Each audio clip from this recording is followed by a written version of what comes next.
Hello, everyone, and welcome to this webcast. My name is Ben Frost. It's now 1 o'clock, so we'll begin our presentation shortly. Today is July 25th, 2013, and we'll have our presentation of The State of Takings After Koontz, given by John Echeverria, Dwight, Merriam, and our unadvertised special guest, Nancy Stroud.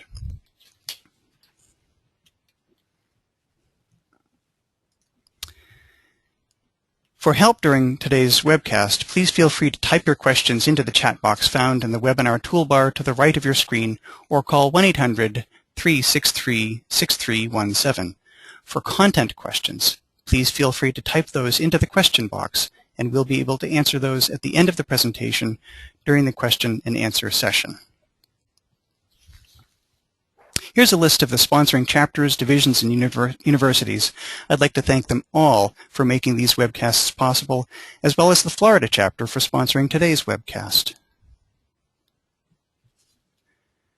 As you can see, we'll have many upcoming webcasts. To register for these, please visit www.utah-apa.org/webcasts.htm and register for the webcast of choice. You can also follow us on Twitter at Planning Webcast, or like us on Facebook. You can search using Planning Webcast Series to receive up-to-date information on the Planning Webcast Series sponsored by this group. To log in your CM credits for today's webcast, go to www.planning.org/CM, select today's date and the title of the webcast. This is available for 1.5 CM law credits. You can also search for the event using the event code 24241. Afterwards, as we are recording today's webcast, it will be available on our YouTube channel later today or tomorrow or sometime next week. Not sure exactly when. You can just search on YouTube using Planning Webcast. A PDF of the PowerPoint will be made available upon request. This is a particularly popular webcast, and we have over 1,400 people subscribed to attend. However, the system capacity is only 1,000. That means that once we reach 1,000 attendees, anyone in addition wishing to attend will be unable to. So I encourage people, and this is a system flaw for which I apologize but cannot change. So I encourage people, if you have multiple people in your office independently viewing this webinar, I encourage you to pool your resources and join on one screen, and that will free up a slot for someone else. And now I'd like to introduce our speakers for the day. John Echeverria is a professor of law at Vermont Law School, Dwight Merriam, partner at Robinson & Cole, and Nancy Stroud, partner at Lewis, Stroud & Deutsch. Thank you all for participating in this webcast. And Nancy, I want to start with you. We've heard so much about Koontz in the news and on blogs and in emails and listservs. And we know it's about takings, but we need some background on what takings law is and what the background or the backdrop to Koontz is. Could you get us started, please? Yes, thank you, Ben. And hello, everybody. I'm pleased to be part of this important presentation. I do want to give you some background to set the stage for the Koontz analysis. What is a taking? The Constitution, the Fifth Amendment of the U.S. Constitution provides that nor shall private property be taken for public use without just compensation. And this protection is made applicable to the states and thus to municipalities and counties and so forth through the 14th Amendment. Well, the government may take private property if it pays just compensation and if it's for public use. That's another way to say what you see on your screen. And commonly, historically, and through today, government can condemn property using its sovereign power of eminent domain to provide facilities such as highways, floodplains, and so forth. And that's called the condemnation power. But the type that we're talking about today, the taking we're talking about today, is often called the inverse condemnation power, where the government uses its regulatory power to affect private property, and the private property owner claims that effectively the government has condemned his property and should pay him compensation. Let's go to the next screen. And we'll see that there are many different kinds of inverse taking claims. There is first where there is a direct appropriation or permanent physical occupation that's created by regulation, and that's considered a per se taking. The most common kind of example might be where government has created flooding on one's property. That's an invasion on the property for which it needs to pay compensation to the landowner. But most inverse condemnation claims are about regulations that reduce value or even totally deny value. You might remember a case from South Carolina several years ago where the South Carolina coastal regulations made it impossible for a beachfront owner to build on his property, and the U.S. Supreme Court found that that was a total denial of all value. It was a per se taking. Most kinds of cases that are found in courts on inverse condemnation claims, though, are reviewed under a case called Penn Central that came out of the U.S. Supreme Court in 1978, where there are substantial restrictions on the property use, but not all of the value of the property is gone. And the court uses a multi-factor analysis, case by case, to determine whether or not there's enough of a restriction on property use that the government should pay compensation. And then we have the third kind, and that's the kind that we're talking about today. It's a kind of inverse taking that came out of a couple of cases called Nollan and Dolan, and now involve the Koontz case.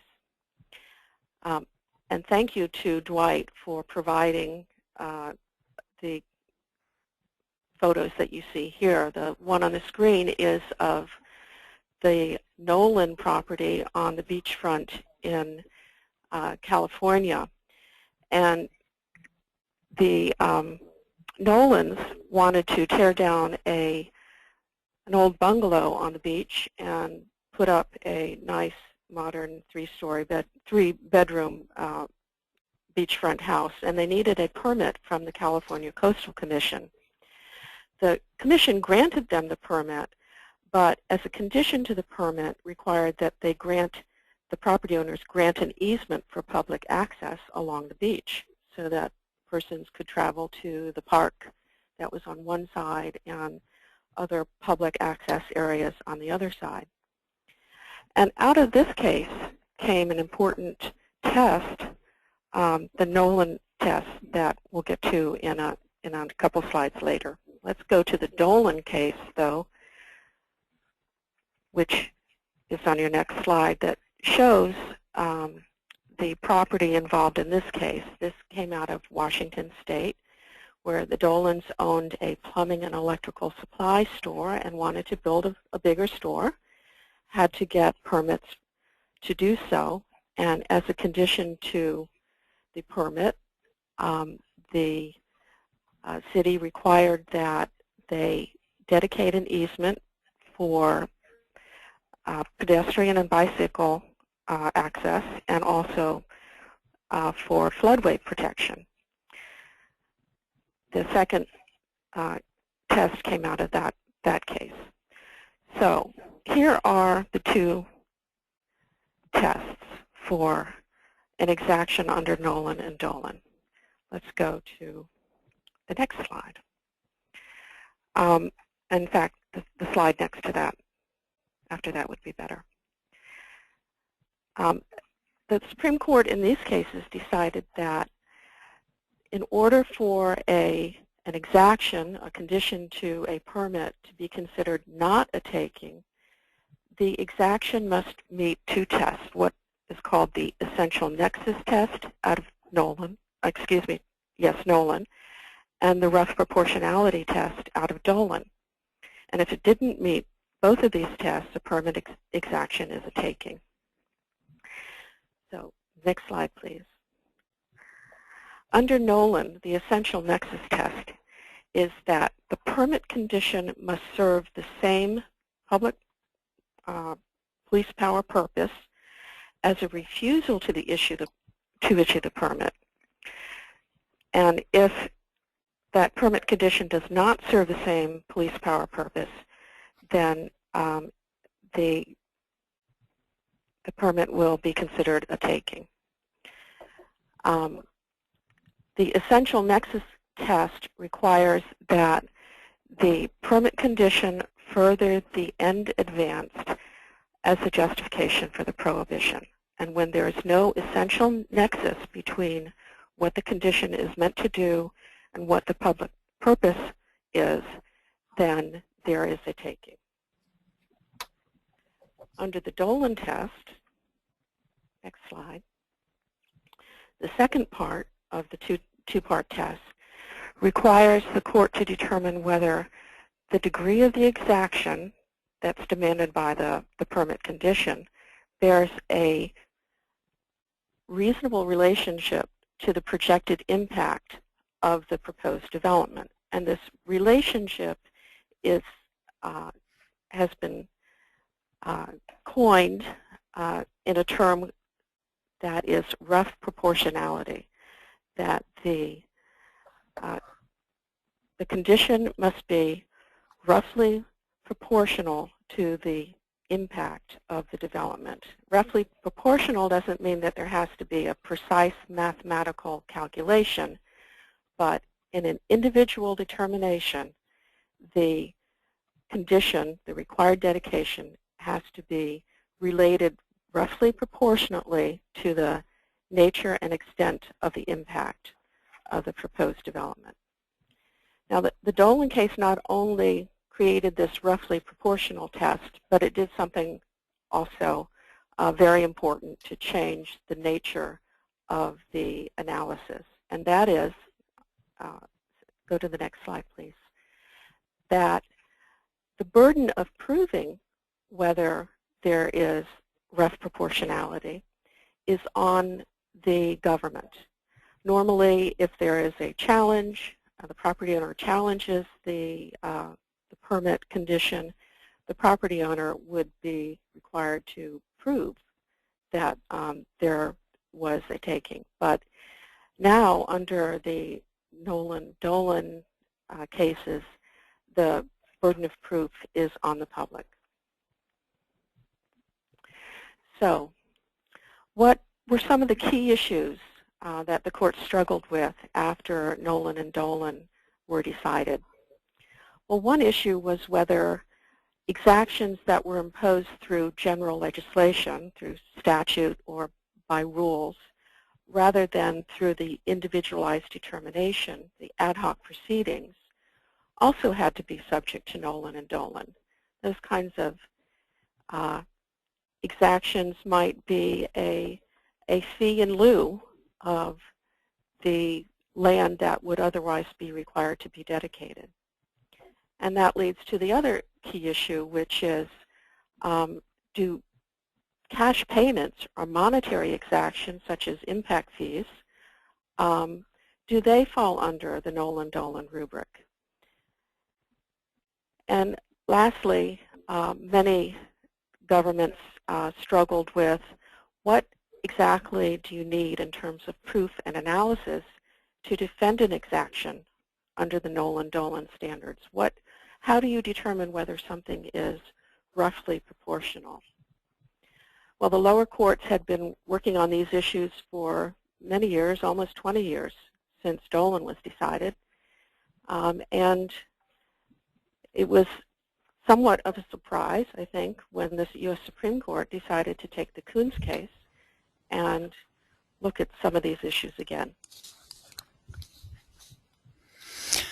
All right, thanks so much, Nancy.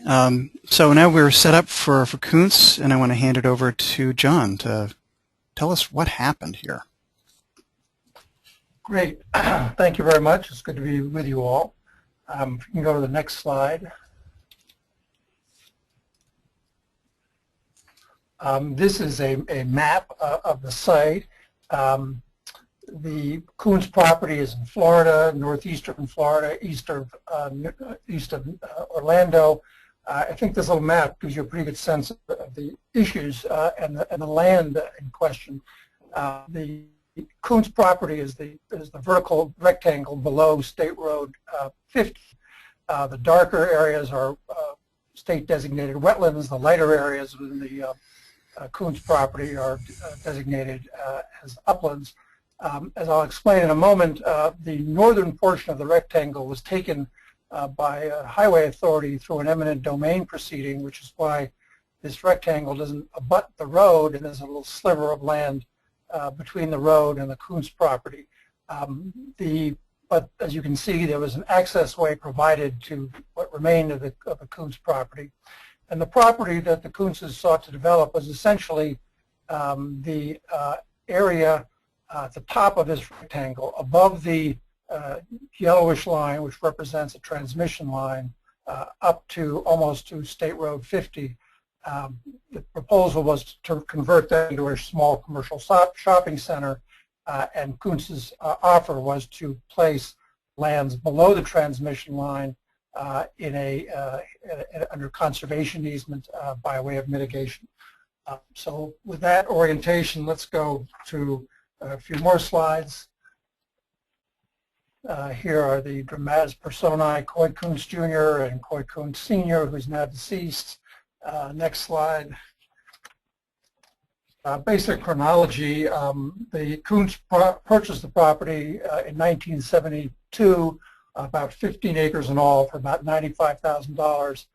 15 years later, as I mentioned, the transportation agency condemned a very small portion of the property, 0.7 acres, and in exchange for the taking paid the Koontzes over $400,000, which represented compensation for the land taken as well as severance damages, which presumably was based, at least in part, on the fact that most of what was left to them after this taking consisted of wetlands, which were going to be hard to develop. In 1994, the Koontzes filed an application for permits to develop 3.7 acres, the area above the transmission line, of which 3.4 acres was wetlands, and then proposed in order to construct a small commercial shopping center.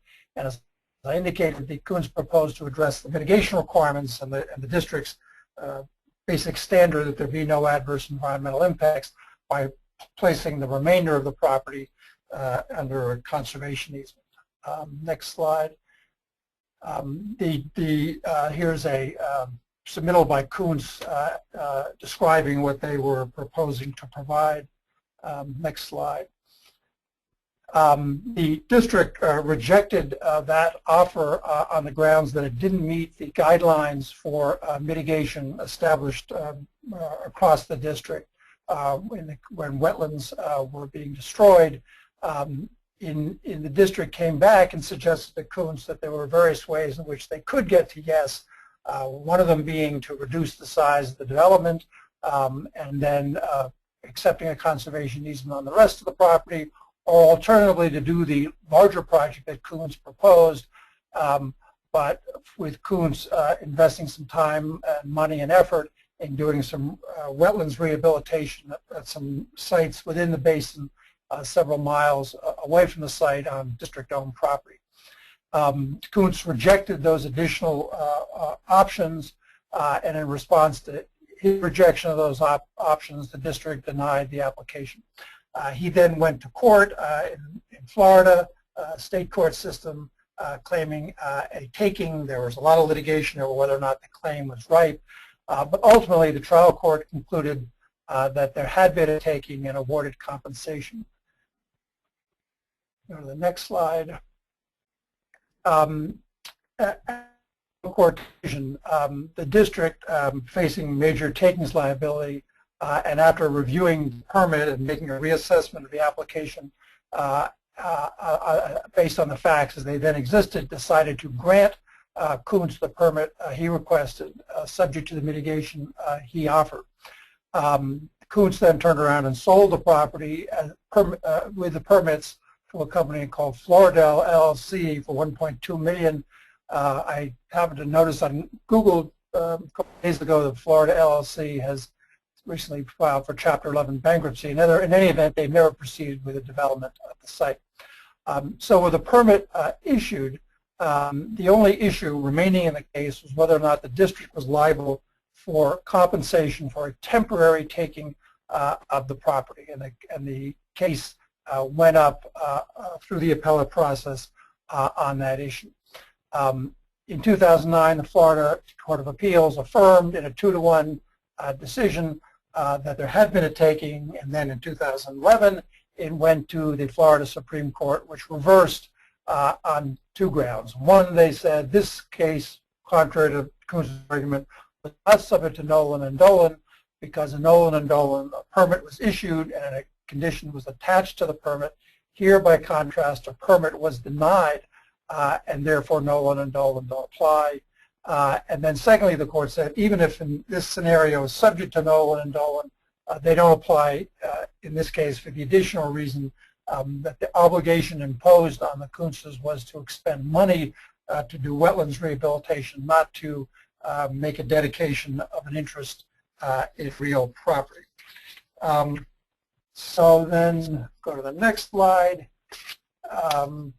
So the 2 issues that were teed up for review in the U.S. Supreme Court were these: whether the Nolan-Dolan standards apply when the government denies the development application because the applicant has refused to accede to a government demand that the applicant comply with a requirement that would trigger Nollan and Dolan if it were made a condition of project approval.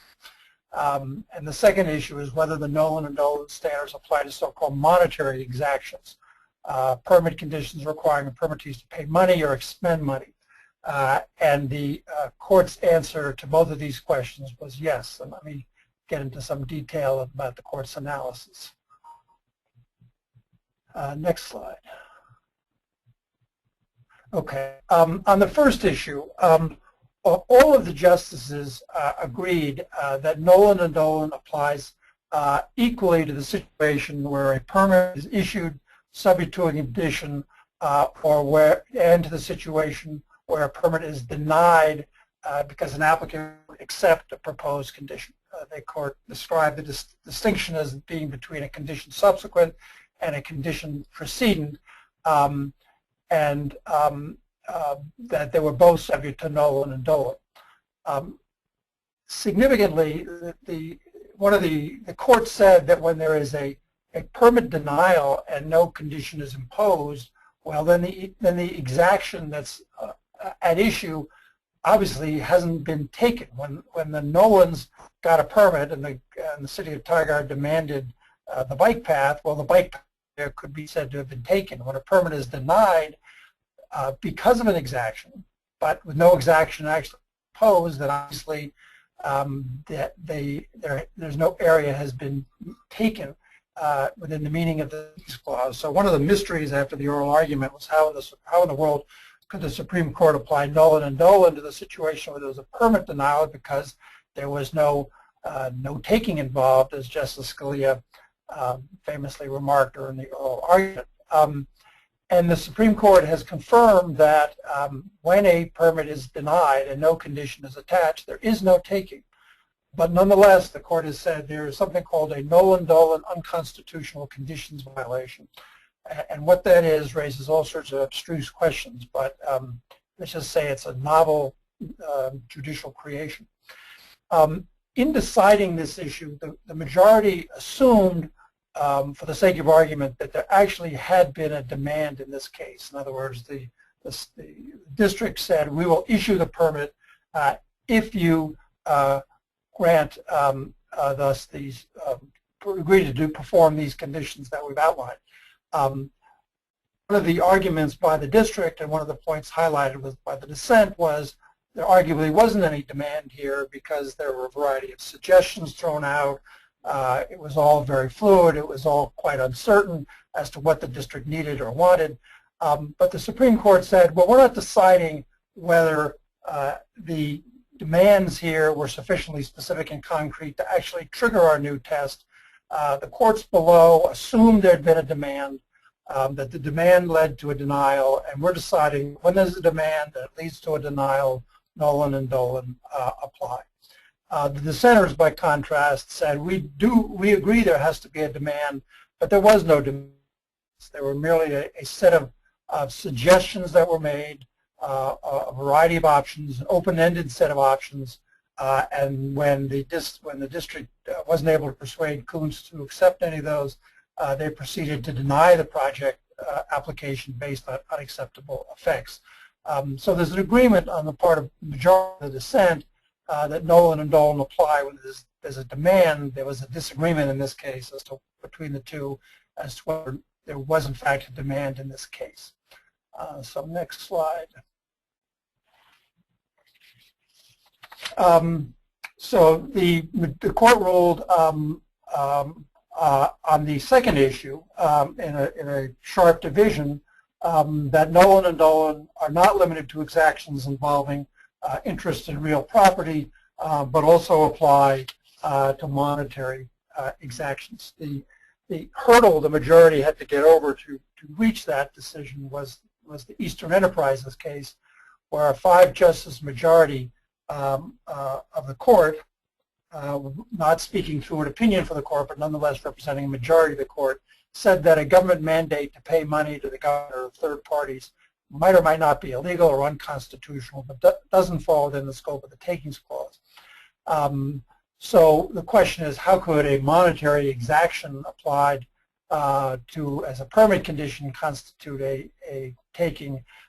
And the court said, well, generally speaking, we assume that mandates to pay money are still outside the scope of the takings clause, but the takings clause does apply to government orders directing the owner of a particular piece of property to make a monetary payment. In other words, because the Koontzes owned a piece of real estate in Florida, and the condition was attached to them as owners of the real property, then the general rule of Eastern Enterprises doesn't apply, and a condition mandating payment of money can be subject to Nollan and Dolan. The dissent, and I say this in part because the dissent largely bought the arguments that I presented on behalf of the National Governors Association and other groups, said the ruling was wrong, that it was inconsistent with the logic of Nollan and Dolan, that it will extend the takings clause into the very heart of local land use regulation and service delivery, and logically converts all real property taxes into taking, because if you apply the test one step up on this slide, whether or not the government has issued an order directing the owner of a particular piece of property to make a monetary payment, well, that real property taxes fit that test to a T. So it's pretty hard conceptually to figure out how a monetary exaction can fit within Nollan and Dolan on the theory that that kind of obligation to pay money is a taking of the money, and at the same time avoid the conclusion that real property taxes are takings. The majority went out of its way to say property taxes are not takings, and we don't mean to imply that they are, but I think the dissent makes a powerful point that it's hard to understand why property taxes are not takings if monetary exactions are takings under the test as articulated in this opinion. So let's go to the next slide. So there are two basic kind of challenges facing regulators and planners after Koontz. One is determining what types of policies and regulatory actions do and do not trigger application of the Nollan and Dolan standards. And the second is if Nollan and Dolan do apply, or some court determines 4 or 5 years after the fact that they will apply, how do you meet the Nollan and Dolan standards? Next slide. Before I turn to negative, I want to just highlight what I call the promising snippets from the court's opinion. In several points in the opinion, the court went out of its way to recognize that development can impose costs on local communities, and that the court's precedents permit local communities to recover those costs through dedications of property or other kinds of offsets. So that the court has not argued with the principle that exactions can be required. Indeed, it's endorsed the principle. But what it has done is erected new procedural hurdles and substantive hurdles to the application of enforcement of exactions, and we'll have to see whether these obstacles make it hard to fulfill the promise of these snippets or not. So let's turn to the next slide and applying Koontz to permit denials. I think we have to start by recognizing that when the government has denied an application and said we're not going to accept this application, if there is then litigation over whether or not the reason the government denied the permit was because of a condition that was discussed, which the government sought to impose, but the developer didn't agree to, it's going to be very hard years after the fact for the government to be able to justify, support its denial by engaging in this kind of artificial exercise of justifying the condition that it never did impose at all. It decided against imposing, and which may not be very well, may never have been very well spelled out. The conditions were relatively well spelled out in the Koontz case, but query whether that's going to be true in a lot of cases. I think one of my criticisms of the opinion is it sets up a relatively artificial litigation process. A major issue going forward is whether or not mere suggestions by the government about what kinds of exactions would be appropriate will trigger Nollan and Dolan. The majority suggests, as I said, they've indicated that there was a demand in this case, or citing the case on the assumption that there was a demand, but they leave open the question of whether or not a condition or demand might be so non-concrete and non-specific that it doesn't qualify as an actual demand. It may be that if the government generally identifies concerns, impacts of development that it seeks to have mitigated, but without specifying how it wants the developer to do that, and leaving it to the developer to come forward, that it can avoid the effect, it can avoid the Koontz, Nollan, Dolan test. The majority pretty clearly indicates that simply by offering the developer a variety of options, but demanding that they do something, that the community will not avoid the effect of Nollan and Dolan. Okay, let's go to the next one. So the question is, what is the consequence of this new ruling? And as Justice Elena Kagan famously observed, because the decision is so unclear and it's so ambiguous, what step by a municipality by way of proffering or offering some kind of suggested condition will trigger Nollan and Dolan, that communities may be loath to say anything very specific, and they may prefer to simply deny applications outright rather than figure out what conditions would make sense. It appears, even after Koontz, that the community always has the option to deny an application. In the City of Monterey case, the U.S. Supreme Court clearly said that Nollan and Dolan do not apply to permit denials. If a community decides to deny a permit based on impacts, Nollan and Dolan don't apply. Query how the courts will deal with a situation where there have been preliminary conversations about possible conditions. They have not come to fruition, and the community then says, well, we're going to go an up or down decision on this. We're not going to pursue the conditioning route.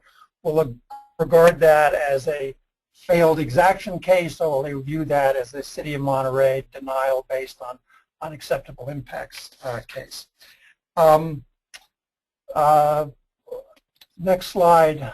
One of the questions is, one of the burdens that this decision imposes on community is the need to do a better documentation of the conditions they're considering imposing if the community wants to go that route. One way of avoiding Koontz is simply to not negotiate. But if the community wants to negotiate, it's going to need a lot more information, a lot more analysis. The costs of that analysis can probably be passed off onto developers, In my own view, communities ought to do a careful job of making sure that they control the substance of that of that technical analysis. Let's go to monetary exactions, and I'll talk about that briefly, and I'll wrap up.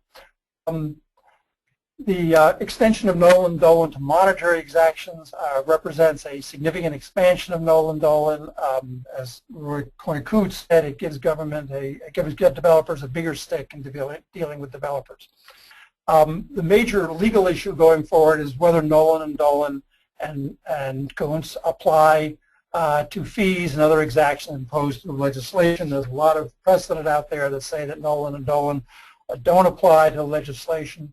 There's precedent to the contrary, and the majority in Koontz very pointedly doesn't address that.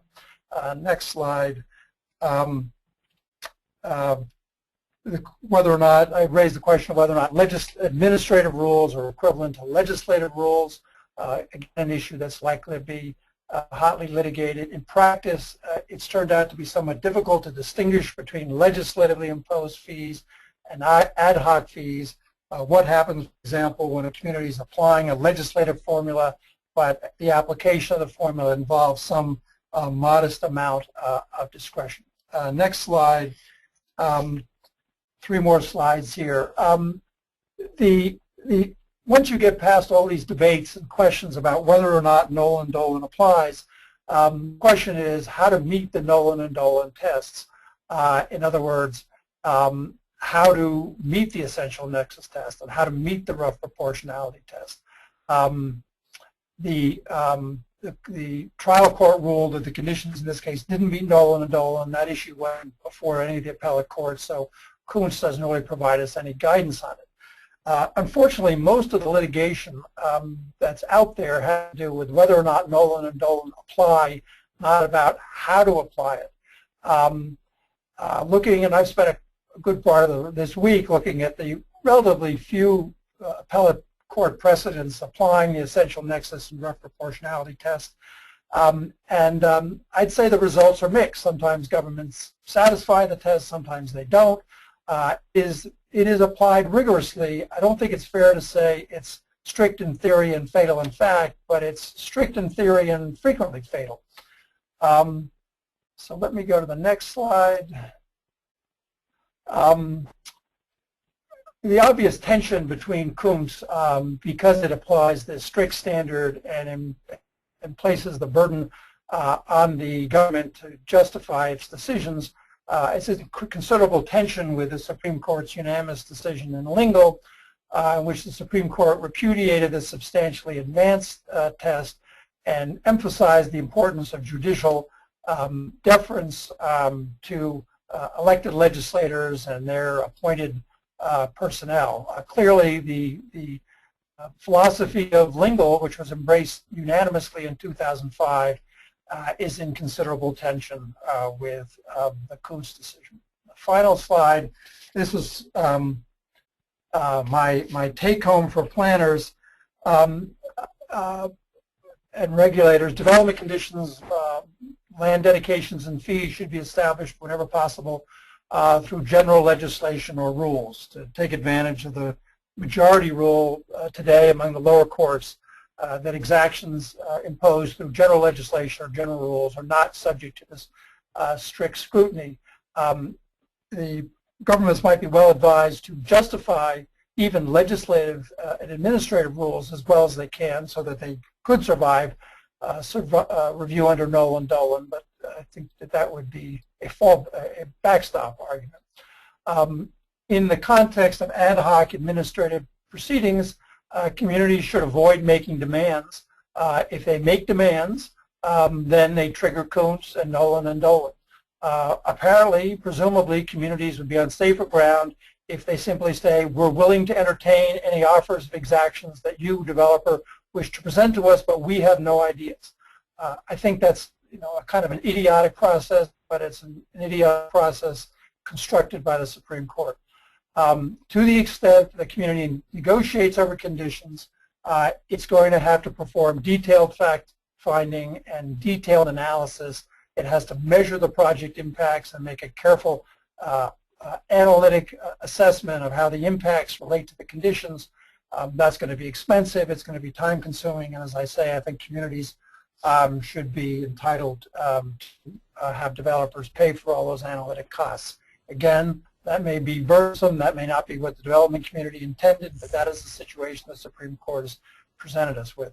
And finally, if negotiations fail or if a set of conditions do not seem to be in the cards, then communities need to, in order to avoid application of Nolan and Dolan Koontz, have to back up and evaluate the application as presented and decide based on the existing criteria whether or not it's possible to accept the application or to deny the application. If the application is denied solely based on the unacceptable effects of the development rather than on any failed negotiations over conditions, I think communities should be able to defend their decision based on Penn Central or possibly Lucas and not need to go through the rigors of the Nollan and Dolan analysis. And I will stop there. Okay, thanks so much, John. You know, I think most planners don't really stop and analyze the opinions of courts. They ask, well, what now? All right, Dwight, tell us, what now? Well, that's an interesting question.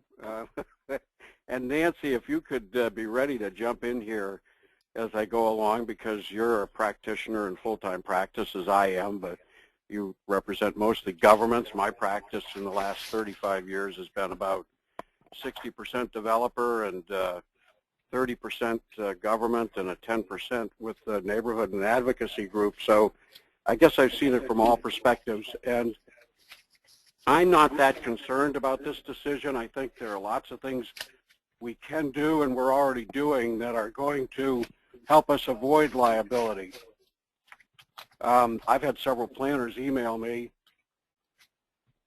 already and tell me that, you know, I don't think things are going to be much different. We're already pretty careful about our exactions. And I think after First English, and Nancy, you know, we were all pretty concerned after First English, and John, you might weigh in here too, but I didn't see that there was a large change after that. What do you think, the 1987 decision? Probably not, although Nolan and Dolan, I think, created a huge change. Or maybe it just was at the same time there was a large focus on impact fees, a growing use of impact fees. And so I think people got very serious about making sure that monetary exactions, you know, were properly calibrated and really wanted to do impact fees instead of the kind of negotiation that had occurred earlier. Well, there still haven't been that many Nolan and Dolan decisions, but let's look at this next slide here, number 40. I think we're going to see more pre-application meetings, and the reason I've always liked to do them, whether I'm representing a developer or a government or a neighborhood group, because I think it allows us to scope the project, get people going in the right direction before they invest a lot of time, effort, expense, and psychic energy in a particular form of development. I don't know, Nancy, do you do a lot of pre-application meetings in your practice? I do, and a lot of it is because developers like them. It helps them hone in on the issues, and it helps the planners, you know, direct them to what needs to be done. I find them in large and small cities. I just was looking at some of these recently. Pittsburgh, you can Google your way into these, but Pittsburgh, Pennsylvania has a very nice questionnaire that they do. They want information for the participants and the applicants about what the zoning district requires, what the development review process will be like, the schedule, what the local community groups are. And as I said, they have a really nice pre-application submission form. A little different place that you know better than most of us, Nancy, is Lee County, Florida. 631,000 people, over 1,200 square miles. And I think the important thing when you look at their site. And what they do, and Nancy, you probably have seen this, it says right in the request for pre-application meeting, and I think this is a key point for our planners with us today, quote, the results of an informal meeting are not binding on the developer/applicant, comma, oh, there's somebody calling in right now with a takings case probably, the development services/zoning staff or the county. In other words, there's a disclaimer right in the application.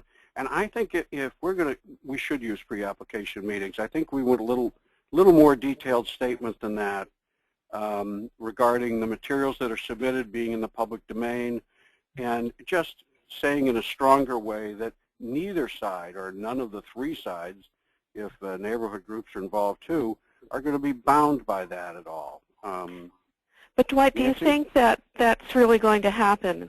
There's this concern about whether suggestions for mitigation are really demands, and certainly the way that the court, painted the Koontz decision was these very typical negotiations that you have that start at pre-application meetings, let's face it, were considered demanding, overreaching behavior on the part of the government. Well, we're going to get to answer that question in a little bit here, but I think part of the answer is that before you have an application, you're not really, because you don't have an application pending, you don't have the same rights that you have once you have an application in force. But I do think, and we're going to address the issue of getting people ready for pre-application meetings and avoiding missteps. I found another community just outside of Phoenix in Maricopa County, Goodyear, Arizona. Hello, everybody from Arizona. You know Goodyear. Founded by guess who? Paul Littlefield of Goodyear in 1917, Goodyear Tire. And they have the same thing. They quote, the pre-application process does not constitute a formal review of an application or a final determination of standards and conditions of approval cannot be made until a formal application is submitted for review. They require a pre-application meeting in every instance. A little town down your way, Nancy, I don't know the town, you probably do, DeBarry, Florida. Same sort of thing, pre-application meeting, and so forth. So, and a very small place, Black Diamond, Washington in King County, 4,200 people, just 5.9 square miles, and they have a pre-application process. So I'll be interested to hear from our listeners what they're doing on that front. Let's go to the next slide. This is a little fun. And hey, Dwight, we have a couple of requests for you to speak louder. Oh, okay. Me speak louder? Yes, I'll be happy to do that. Is that better? I think. Okay. Well, role-playing, and as I said to you before the call, Ben, we've seen this done well in New Hampshire. If you just will Google planning board and ZBA role-play, you'll get an example of what's apparently done every year at a conference in New Hampshire regarding acting out the roles of what people are going to do. And I think that to avoid some missteps, we need to spend time with our board members and commissioners in going through some hypothetical scenarios about pre-application meetings, what's appropriate to say on the record in terms of negotiations. I mean, I really don't think we should walk away from negotiating with applicants and with the neighbors in part of the process. But it's not usual for us to do role-playing, but I do find it's pretty useful and helpful. Nancy or Ben, you got any comments on that before we go on? Well, I want to suggest that when people are considering doing role-playing and writing a script, they plan to embed problem issues so that the audience that is watching and participating in this role-play exercise can work to identify them. And one of them, we did this both for zoning boards and for planning boards. One of them we called planning boards behaving badly, and threw so much stuff in there that it was quite overwhelming, the number of bad things that we had seen planning boards do and yet they were, well, up to that point, getting away with it. Nancy? I haven't been involved in role-playing, but it does sound like a very useful exercise, good practice, for figuring out what the issues might be. We do spend some considerable time in that area with boards and commissions in our training for defending against religious claims, because there's a lot of ways to get into trouble in the discussions you have on the record. And under the Religious Land Use and Institutionalized Persons Act, we think we can find lots of ways to reduce liability by sensitizing people to what the issues are. And I think we have to do that here. We have to spend some time with our commissioners and our board members telling them what the third rail issues are, if you will. Let's go to the next slide, Ben. Many of you out there with us today have read writings by our friend Jim Nicholas, good friend of Nancy's and mine, among many, many people, wonderful economist. And the point that he makes when he talks about impact fees is that in-kind exactions are lumpy. So I think we're going to see more impact fees after Koontz, because, for example, in this little illustration, if a developer comes along and is causing a 25% increase in traffic that requires a new turning lane, but the new turning lane is actually adding much more capacity than what that developer is creating, then there must be a more precise way to do it. And the more precise way than buying a whole lane, which is lumpy, is to do impact fees. There's a very nice report that you can find called Impact Fees and Housing Affordability, which Jim and others were involved in. And so and among the things that they say in there that are lumpy in terms of in-kind exactions, and where I think we're going to be moving more towards impact fees, are water, wastewater, stormwater, parks, because they only come in a certain size, like water treatment systems do, libraries, fire departments, and facilities, police, and as I mentioned, highways, and of course schools, colleges, and transit. So I think there's going to be a tendency towards impact fees. I don't know, John, do you have a view on that, or Nancy? Well, I think my sense is there has been a move towards exaction fees in response to Nollan and Dolan, on the assumption that exaction fees were not subject to Nollan and Dolan. In-kind exactions were, and on the theory that if you were demanding money, you were in a safe harbor area, and now that safe harbor has disappeared. So I think there has been a move towards monetary exactions. I'm not sure that Koontz is going to accelerate it. Nancy? Well, I think there will be more impact fees, not just because of Koontz, but because of capital facility needs. I think the problem for local governments, though, is there are often the kind of negotiations that go on prior to Koontz for contributions to government activities that are not always easily translated into impact fees. I mean, right. Art in public places. Right. That's a fairly common kind of program that local governments have that can, if it was subject to a roughly proportional test, would it survive? Probably not in most places. And there are other examples where I think local governments are going to have to start looking a lot more carefully at those kinds of programs and requests from developers. Well, good that you should make that point, Nancy, because go to the next slide. I've got your answer. Just tax people.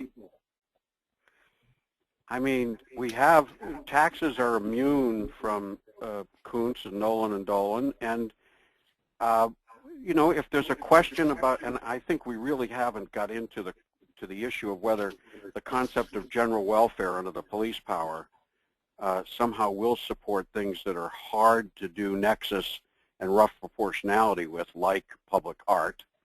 But we can always just increase taxes and go out and spend the money if we're uncertain whether we're going to be able to meet the Nollan and Dolan Nexus and rough proportionality tests. So don't forget that. Next slide. Special tax districts. All right, let's see if somebody can win a prize today. Anybody want to guess, according to the 2012 U.S. Census, how many special tax districts, special districts we have in this country already, not including school districts? Now, to give you a little hint about how big that number may be, I've been recently reading a report from earlier this year about Texas. Texas now has 1,740 special purpose districts levying property taxes or sales taxes, compared to 1,158 in 1992. They're community college districts, water districts, crime control and prevention districts, which there are many of those, and even mosquito control districts. So if they got 1,700 in Texas, you know how many there are in the country? Well, Dwight, we have some guesses here. How about 234,000? Yeah, well, yeah. Yeah, well, that's a guess, all right. We'll get there, and maybe after Koontz, we'll see that in the next few years. Got just over 50,000, including school districts, 37,203 special purpose districts in the country, according to the U.S. Census. So, one of the ways out of Koontz and away from using general revenues and boosting everybody's taxes, including people across the other side of the municipality that are going to get no benefit from a particular capital improvement, is to overlay the area with a special district. And I've given you on the slide here one from the Denver area, but there are so many good examples all over the country. This one, the Scientific and Cultural Facilities District, the voter-created special tax district, charges 1 penny on $10 retail sales and a use tax to over 300 scientific and cultural organizations that are supported in the Denver area, and has its board of directors and the like. So let's take a look at something else we can do post-Koontz. Next slide. Fees. What did the court say? That fees are not going to be within the reach? Well, maybe, Nancy, take a look at this slide. I know you are. This just happens to be an excerpt from Santa Clara, California. I looked all around the country to get a sense of what people are doing, and of course everybody's got fees. Harrisburg, Ohio's got a nice schedule of fees for all kinds of site plan applications, just like so many other people do. Even a fee for an accessory use utility shed, $20 for the application fee, helps to cover some of the costs of administering the permit process. And I know, Nancy, Florida's got lots of impact fees, but they also probably have lots of fees for applications, right? Just like this. Yes, like most states, I imagine. But I think Justice Kagan's dissent is very telling, because it's possible that those fees also have to meet this test now. Maybe special assessments have to meet the test. The opinion of the majority is not really very clear about what kind of monetary payments that are connected to property will be exempt from Koontz. They say that property taxes are exempt, but property taxes are just one type of monetary fee. John, any comment on fees before I go on here? Well, a fruitful and promising area for a great deal of litigation, as Nancy says. Oh, we hope not yet. And on that point about litigation post-Koontz, we all know that what developers want are two things: certainty and speed. And in representing developers, I remember one case we were doing a mall, and the municipality said, we want you to fix up this brook, and we said, but we're not impacting the brook. And they said, well, we think you are. And I said, well, we're not. And I told the client, look, I can win this case, but it'll take us 10 years. And, of course, I knew what the answer was going to be. What, are you crazy? We got to build this mall. And we paid $3.3 million to fix up a water course that was not impacted by the development. In fact, the flows were reduced by the particular expansion of the existing retail facility. Why would a developer do that? Because they could make more money in the long run by getting along, doing what needs to be done, and going their way. It's only when things get really bad that I think we see people, or they are suing for some other reasons, that we tend to end up in litigation. Look at how long Koontz litigation took him. And now he's not even with us. His son has stepped in. But look on this slide before we go on to the next one. Over in the lower, in the right-hand side, in the very fine print, go to City of Santa Clara's website, take a look at it directly. But this meets Nancy's issue. Are we going to have to show Nexus and rough proportionality? They actually have computed the full cost of what some of these permits cost. So the full cost of a variance for a single-family home, they've computed to be almost $5,800, but they're charging $730. So I think we need to get out ahead of this and figure out what our actual costs are. And when we set fees, we may as well go ahead and set them at or below what we're able to show as costs, at least from the government side. By the way, on the use of fees, I tried to find how many municipalities in the country are using fees to subsidize capital improvements. And some are. And I found in South Hadley, Mass., among other places, their regular fee schedule probably ends up getting used for some capital improvements that are beneficial to others. So discretionary processes. Let's go on to the next one, because we want to get to the questions in, I don't know, about 5 or 6 minutes. Planned development districts. And what I'm talking about here is a type of regulation with a floating zone. In other words, it's spelled out in the regulations, but the district is not mapped. And it descends and applies to a property when certain criteria are met, like land area, access to utilities, transportation infrastructure, and so forth. That process of having the floating zone descend and apply is a purely legislative process, which is what you heard John and Nancy both say at various points are important to consider in trying to avoid liability. Developers like it because it gives them a lot of flexibility, and governments like it before they spend a lot of money, because they submit a conceptual site plan along with the rezoning request to have the floating zone descend and apply. So it's a legislative process in which people know generally what the end result's going to be, and before they spend a lot of money on detailed engineering and architecture. I think planned development districts of that type, special development districts, are going to be outside the reach of Koontz. Maybe we have yet to see that happen, but I think it's outside the reach.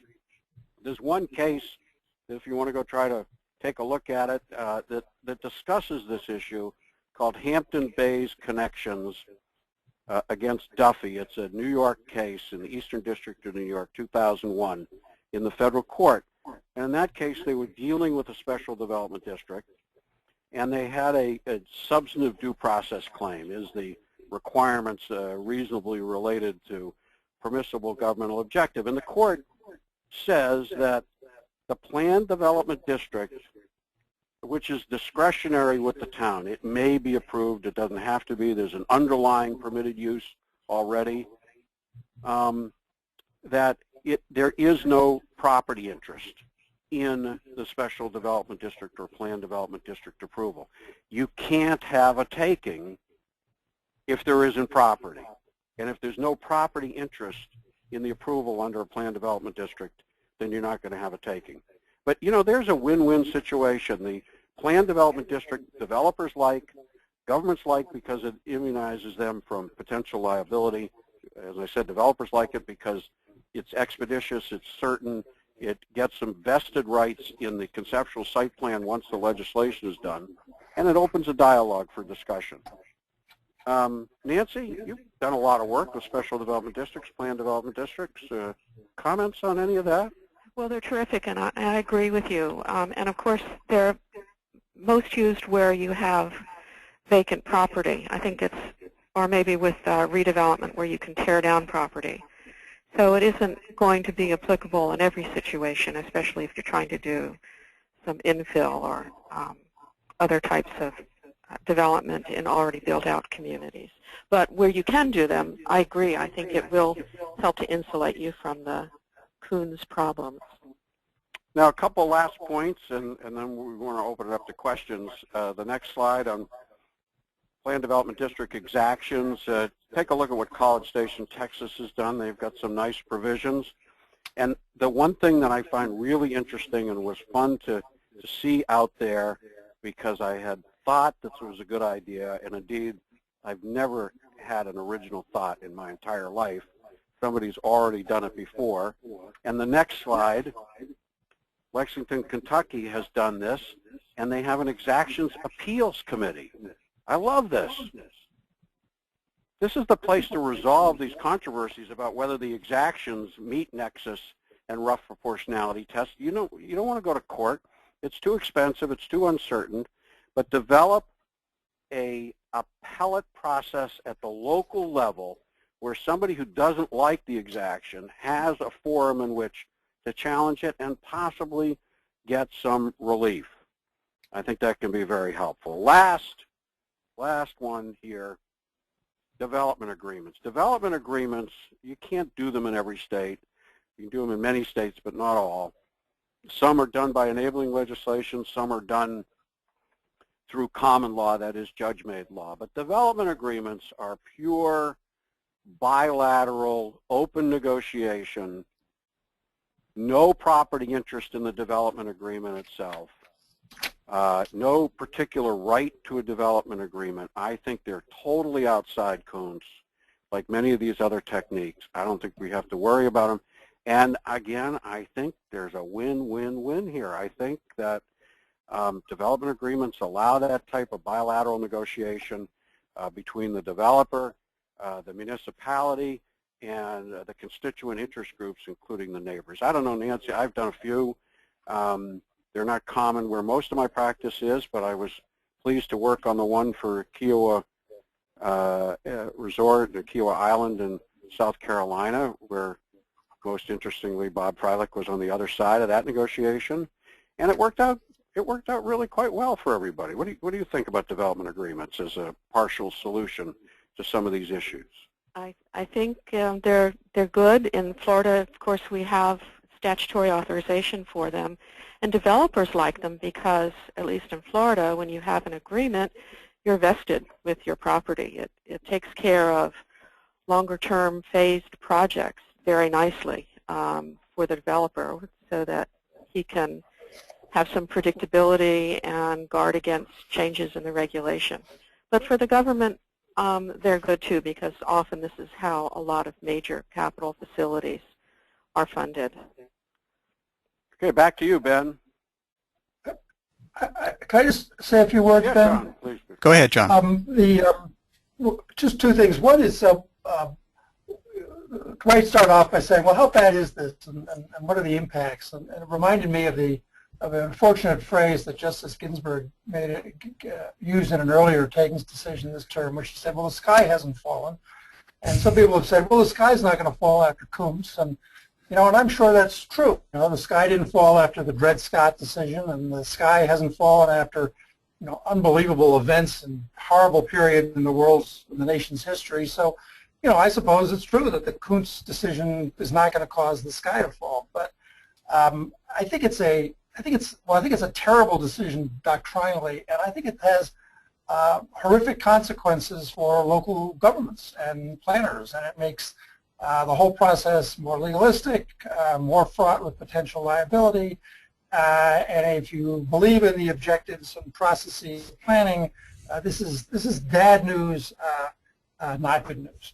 we'll all have to see how bad it is, but it sure ain't good news. And it's sure not going to cause the sky to fall. But I just want to sort of underline the point that the conservative majority in the Supreme Court has dealt local governments a serious loss. The other thing is I'm all for development agreements, and I'm certainly all for pre-application negotiations at least when they include interested members of the public. And if you can get to yes through those procedures, then that solves a lot of problems. The difficulty, of course, is that Koontz comes into play when things fall apart and when there's a disagreement and when there's conflict and ultimately when there's the threat of litigation or actual litigation. And my concern is that things said in the process of trying to negotiate an agreement or in the process of a pre-application meeting, suggestions that the government or the public needs such and such in a way of a condition can then, 3 months, 6 months, a year later be used as a club in a Koontz claim to beat up on government and get significant damages and get equitable relief.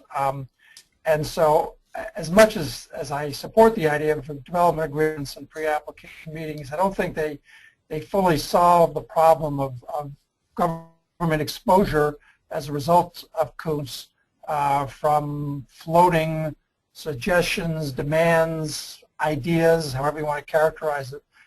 And they all raise the specter of what Justice Kagan said, which is that well-advised local officials will simply clam up and not say anything because we don't know where the line is. And the more intense the negotiations and the more substantive the discussions, the larger the ultimate local government exposure to liability if things ultimately go south. Thanks, John. We have a lot of questions here, and I'd like to get to them. But before we do, I want to point out in response to technical questions, these slides will be available on request by email sent to planningwebcast@yahoo.com. And of course, this webcast is being recorded and will be available on the Planning Webcast Series YouTube channel. Just search for Planning Webcast Series, and you'll find this when we post it in the next couple days. The U.S. Supreme Court is the last word in legal issues in the United States. Yet, it's not going to be the last word in Koontz. We have a couple of questions about what's going to happen to Koontz on remand. Any predictions or suggestions? Well, I think that's a very good question because what comes out of this case is not compensation for a taking under the federal law, which is what all the other takings, claims have been about. This case says, well, there's an unconstitutional condition. The government was wrong to do that, and then now we're going to send it back to the Florida state courts to figure out whether under state law there is compensation available.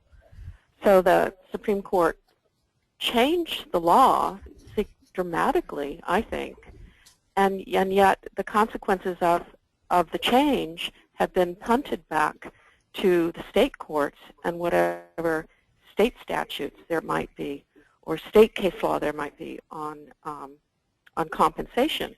And of course, in this kind of circumstance where it's a completely new kind of takings decision, there's relatively little out there in the states, I think, to figure out what kind of compensation, if any, might be available if you're able to win, so-called win, a Koontz case.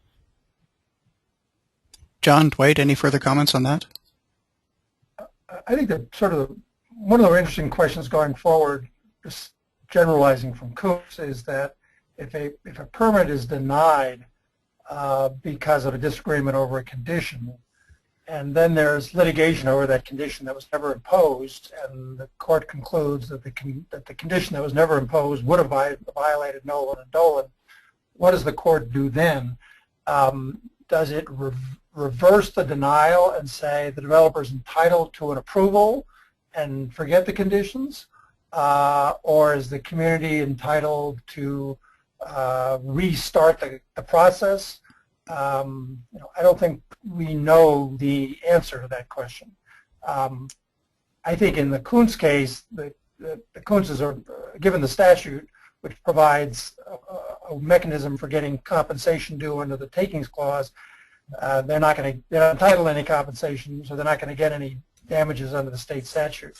There might be other scenarios in which people with unconstitutional conditions, Koontz-type claims, could seek damages under federal or state law, not just compensation, but damages.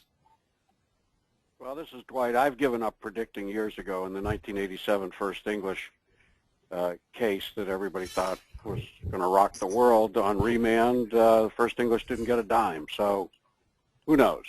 Next question. Well, I'd like to talk a little bit about the impact of Koontz as interpreted through individual states' laws. I practice in New Hampshire, and I look at Koontz, and in light of existing New Hampshire law, both statutory and case law, I thought, okay, that's pretty much in line with what New Hampshire is supposed to be doing anyway, the planning boards and local planners. Yet, I think it's going to vary quite a bit in other states. Do you agree?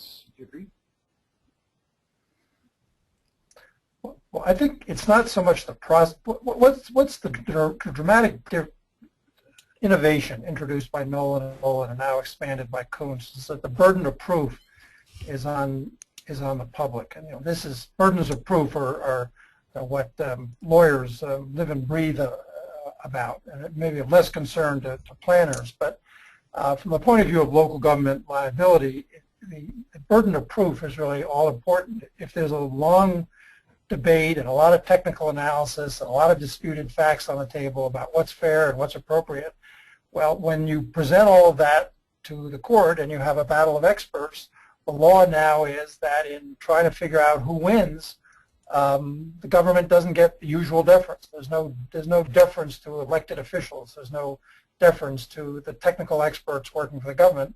The tie goes to the developer.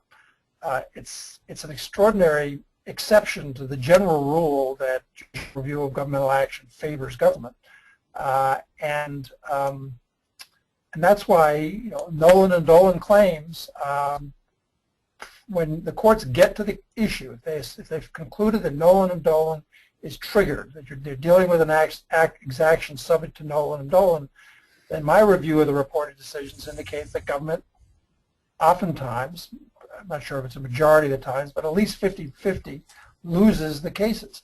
And they lose the cases largely because if there's a dispute, a tie goes to the developer. Oh, I don't think so, John. I mean, I don't think that shifting the burden to the government really changes things that much. The developer had the burden of going forward. If the exactions, and nobody's told us yet what this heightened scrutiny is, I don't think it's much higher test than a rational relationship, which planners are going to do anyway. They're not going to make somebody build 3 lanes when they need one. I don't think the government ever got a buy from the courts generally, and I don't think the courts are going to substitute their judgment for what governmental decision makers do, as long as they have some evidence to back up their position. I have to say that I think the opinion gives a lot of support to the property rights advocates. If not in very technical ways, I think it gives a lot of moral support to them, and I think that can influence not only the local elected officials, but the courts. If you look at the language of the decision, it's all about the misuse of the power of land use regulations, the maneuvers of the local governments, evading Nolan and Dolan. It's something that will, I think, tip the scales in maybe an unmeasured way when there is maybe a tie, just in the tone of the court saying we are particularly concerned about the Constitution when developers are getting land use permits, and it's a very extraordinary exception, in constitutional law. No, I think you're right about that, Nancy. I think it is going to have an influence on the decision-making process, and we have seen it with our LUPA, the Religious Land Use and Institutionalized Persons Act. We've seen governments second-guess themselves in making decisions about development of religious sites. So, yeah, I think you're absolutely right. It is going to influence the process in a way that is more supportive of development than the government. Okay, some more questions here. This is from Anna Brynick. Hello, Anna. We'd like to hear more about the difference between passive consideration of impact fees by permitting agencies versus implied demand. It seems to be a thin line, and oftentimes communities don't get full information of project impacts at pre-app meetings. Anyone want to take that on? Well, I think I offered that proposed line, and let me try to embellish on what I said a little bit. I think that these decisions demand a lot more information, as I said, about project impacts, and will require a lot more analytic work regarding conditions. And as communities go through the process of considering an application and then either end up denying it or approving it, they're going to need a lot more backup for their conditions than they did in the past, and for a bigger universe of conditions. And so they're going to have to develop that record. The distinction I was drawing is that I think communities are on safe ground in saying we are concerned, this project that you're proposing has deleterious impacts on traffic. It adds to traffic. It's going to put additional demands on the schools. It's going to have a stormwater impact. And these are the 8 impacts that we're concerned about. Under our criteria, these lead us to a no for this project. It's possible that these could be mitigated, and if you developer think there are ways of mitigating it, we'd be happy to entertain any ideas. We are not in a position to offer any specific suggestions on what you should do, but we'd be happy to entertain your ideas, and if we think your ideas are worthy, we may be able to accept them. But we're just going to, the burden is on you to come forward with ideas. We'll review them. We're not going to put anything on the table. This is a one-sided negotiation. I don't think there's anything, I think it's clear that if the government doesn't make any demands, doesn't say we want this, we need this, they simply say we are open to the possibility of granting approval subject to various conditions that satisfactorily mitigate the impacts. And if you have ideas on how to do that, then we'll consider that as an alternative to our current plan, which is to deny the approval. As I say, it's a kind of a one-sided conversation, and I think so long as the community keeps the conversation completely one-sided, then they avoid the effect of Koontz. Well, and this is exactly the problem that the American Planning Association amicus brief identified in the Koontz case, when the association, along with others, filed in support of Florida, or the Water Management District, because planners like to solve problems, and part of solving problems is, getting into the negotiation process. And it's going to be so much more difficult, I believe, to safely negotiate. And as an attorney, if a planner came to me and said, what now can I do? What can I say? I think I would have to say, the legal answer really is what John just said. You can invite proposals, but don't get too invested in the in trying to provide your own suggestions, because frankly that's what happened here at the Water Management District, and that's what's come back to bite them.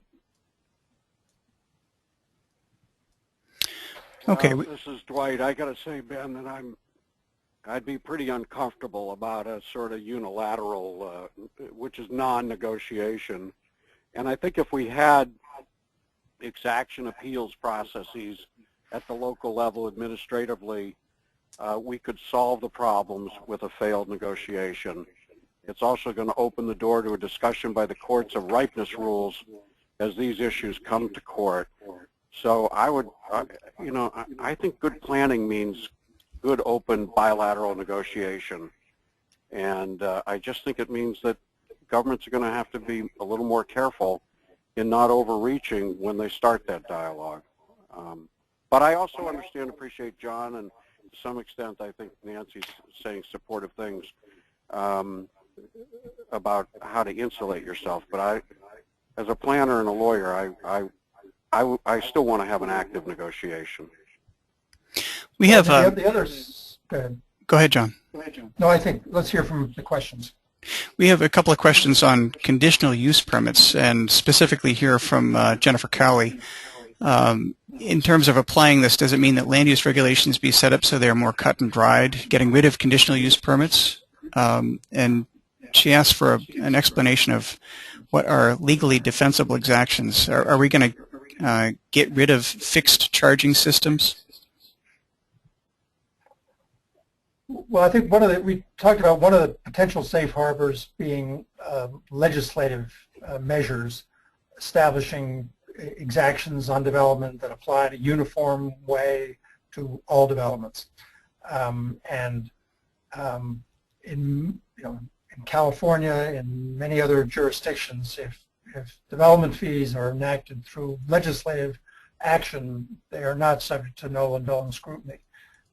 And the government doesn't have to bear the burden of proof and a legal challenge to justify them. So, check your local listings to see what the law is on whether or not Nollan and Dolan apply to legislative measures. I think that if your governing precedent says that Nollan and Dolan do not extend to legislation, then whether or not you're talking about dedications of land or dedications of fees, you are going to be in a much more defensible position, not necessarily an impregnable position, but a much more defensible position if you've adopted the exaction through legislation. Clearly what the court is most concerned about is the kind of horse trading that sometimes goes on with respect to an individual project. Dwight's example of the shopping center, where there's apparently a conversation about a particular mitigation project in the context of a particular large development. The more generalized the requirement, I think the safer the community is. I don't think that's resolved yet. I don't think the legislative immunity is resolved yet after Koontz. We're going to have to wait and see. Do you see any difference between home rule jurisdictions versus Dillon's rule?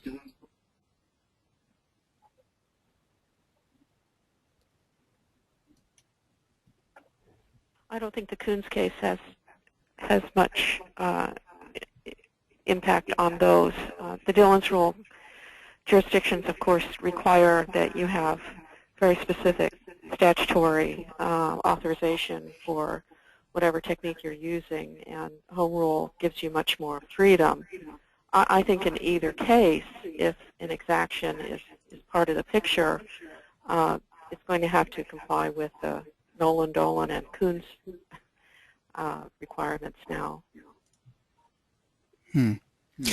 We have a couple of questions here, and I'm going to pair these, and this will be the last we deal with. One, does this ruling give greater power to neighborhood organizations, given that they're non-governmental and can have these kinds of negotiations?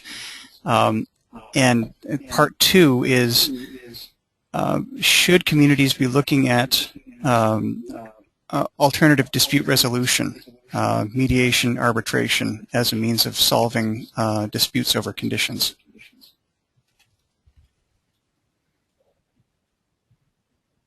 Well, this is Dwight. I think neighborhoods may be somewhat disadvantaged by Koontz because the community benefit assessments are within the reach of Koontz, I think. So that's that's a problem. And to the extent that there isn't an open negotiation. As to ADR, again, a local process for review and quickly getting to the table to have a conversation if litigation results, I think is going to be useful. This is John. I think it's, I never really know. The question is an interesting one because I suppose if a community, for many reasons, a community that has gotten a set of community benefits in some kind of package would want to see those memorialized in a government order regarding the development in order to make them enforceable. And if they did that, then of course Koontz and Nollan and Dolan would apply. But it's sort of interesting to contemplate the idea of side contractual agreements that are entirely private. And I assume that Nollan and Dolan wouldn't apply to those. And so that I suppose there's a possibility that community groups might want to look into negotiating to protect their interests more outside the governmental process rather than inside it.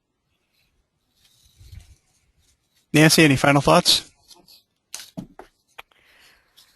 Well, I just want to wish, the planners out there a lot of luck, and also advise that they speak to their city attorneys and local government attorneys, and also have a good discussion with their local elected officials to let them know that the game possibly has changed, and they have to be a lot more careful about, the bilateral discussions that occur in land use. And I think that's probably a great message to end on. We are now out of time, although there are many other questions that we didn't get to. I want to thank our speakers today, John Echeverria, Dwight, Merriam, and Nancy Stroud. If you're still on the webcast, I want to go through a few reminders. First off, to log your CM credits for attending today's webcast, please go to www.planning.org/CM, enter today's date and the name of the webcast, the state of takings after Koontz. This is available for 1.5 law CM credits, and we're also recording today's session, so you'll be able to find the recording of this webcast on our YouTube channel. Just search Planning Webcast Series. You can also request a copy of the slides by emailing planningwebcast@yahoo.com. This concludes today's session, and I want to thank everyone again for attending.